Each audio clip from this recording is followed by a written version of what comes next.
Setelah berakhirnya abad pertengahan, monarki-monarki absolut bermunculan dalam tahun-tahun antara 1500 hingga 1700 Masehi.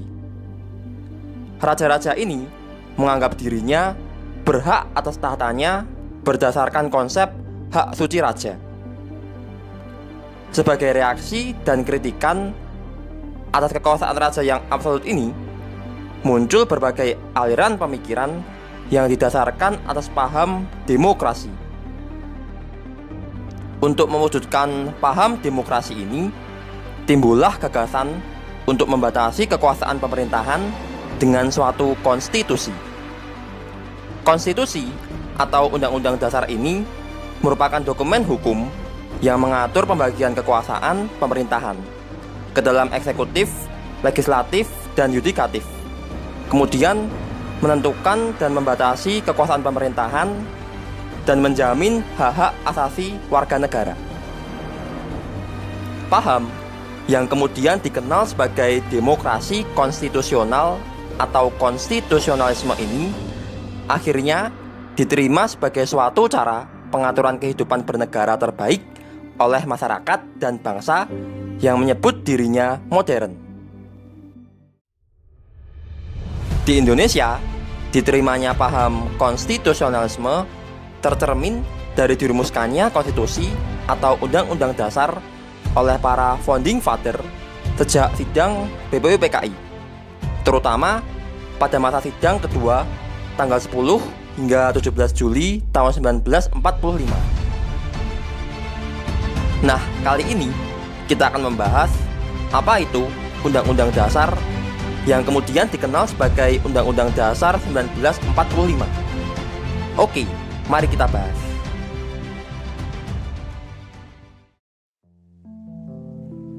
Saat kemerdekaan Indonesia diproklamirkan sebagai negara, Republik Indonesia belum memiliki konstitusi atau undang-undang dasar. Undang-undang dasar kita baru disahkan dan ditetapkan oleh PPKI pada hari Sabtu tanggal 18 Agustus tahun 1945 atau 1 hari setelah kemerdekaan. Undang-undang dasar kita sudah dirumuskan sejak sidang-sidang BPUPKI. Dalam sidang kedua BPUPKI dibentuk panitia hukum dasar yang bertugas membuat rancangan undang-undang dasar. Panitia ini kemudian membentuk panitia kecil yang bertugas untuk membuat rumusan rancangan undang-undang dasar. Setelah BPUPKI menyelesaikan tugasnya, pemerintah Belanda Jepang membentuk PPKI yang bertugas untuk menyiapkan segala sesuatu yang berkaitan dengan kemerdekaan. PPKI mulai melaksanakan tugasnya sejak tanggal 9 Agustus dan rencananya kemerdekaan Indonesia akan disahkan di Tokyo pada tanggal 24 Agustus tahun 1945. Tapi dengan terjadinya insiden bom atom di Hiroshima dan Nagasaki yang menyebabkan Jepang menyerah tanpa syarat kepada sekutu, keadaan telah berubah secara total. Bangsa kita akhirnya memutuskan untuk memproklamasikan kemerdekaan secara mandiri pada tanggal 17 Agustus tahun 1945.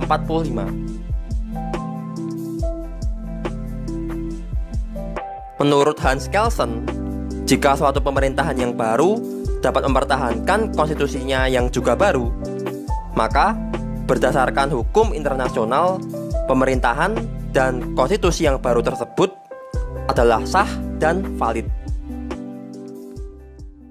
Oleh karena itu, Undang-Undang Dasar 1945 sebagai suatu revolusi groundwork yang disahkan pada tanggal 18 Agustus tahun 1945 dan dapat dipertahankan dalam masa revolusi adalah sah di mata hukum.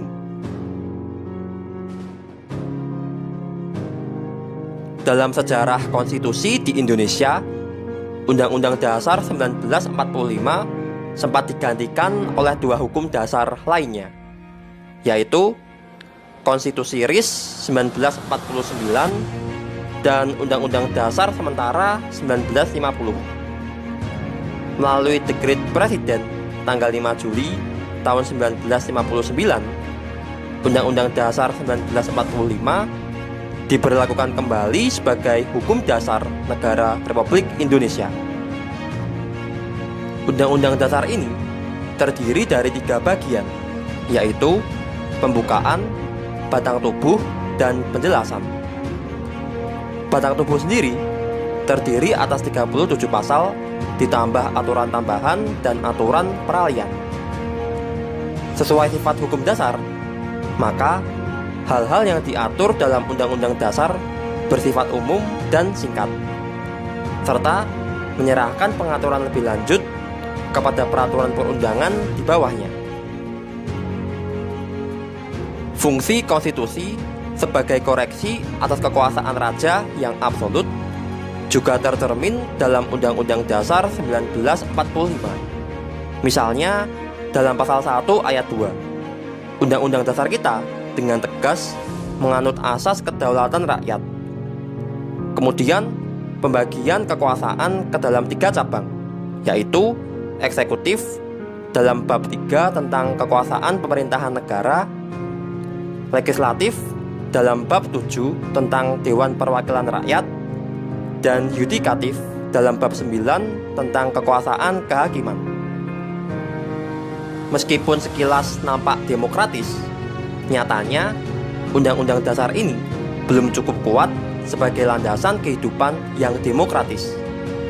Selain itu, terdapat pasal-pasal yang multitafsir dan cenderung otoriter. Undang-Undang Dasar ini justru memberi peluang lahirnya absolutisme dalam bentuk baru. Pemerintahan otoriter yang dipraktikkan oleh Orde Baru menjadi bukti nyata lemahnya nilai dan prinsip demokrasi dalam Undang-Undang Dasar 1945. Akhirnya, hal ini memantik gelombang reformasi tahun 1998 yang salah satu tuntutannya menghendaki amandemen Undang-Undang Dasar 1945. Akhirnya, amandemen atau perubahan Undang-Undang Dasar 1945 pun dilaksanakan melalui 4 tahapan, mulai dari tahun 1999, tahun 2000, tahun 2001, dan tahun 2002. Setelah perubahan, Undang-Undang Dasar 1945 hanya terdiri dari 2 bagian, yaitu pembukaan dan pasal-pasal. Perubahan ini mencakup 21 bab, 73 pasal, dan 170 ayat, 3 pasal aturan peralihan, dan 2 pasal aturan tambahan. Perubahan ini memperkuat prinsip check and balance, penegasan otonomi daerah, penyelenggaraan pemilu, kekuasaan kehakiman yang merdeka, hal-hal terkait keuangan, dan penyempurnaan sistem ketatanegaraan lainnya. Untuk memperkuat prinsip check and balance, amandemen menghapus kedudukan MPR sebagai lembaga tertinggi negara sehingga sejajar dengan kedudukan lembaga negara lainnya. Amandemen juga menghapus Dewan Pertimbangan Agung dan melahirkan lembaga-lembaga negara yang baru, yaitu Dewan Perwakilan Daerah, Mahkamah Konstitusi, Komisi Yudisial, dan suatu bank sentral. Kedudukan Undang-Undang Dasar 1945 dalam Peraturan Perundang-undangan Nasional saat ini diatur dalam pasal 7 ayat 1 Undang-Undang Nomor 12 Tahun 2011 tentang pembentukan peraturan perundang-undangan. Pasal ini mengatur tentang hierarki hukum di Indonesia, mulai dari Undang-Undang Dasar 1945, ketetapan MPR, undang-undang atau peraturan pemerintah pengganti undang-undang, peraturan pemerintah, peraturan presiden, peraturan daerah provinsi, dan peraturan daerah kabupaten atau kota.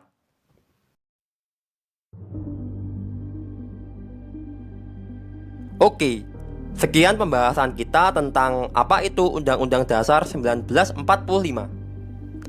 Kalau kalian mau nambahin, kasih kritik atau saran, drop aja di kolom komentar. Dan terima kasih.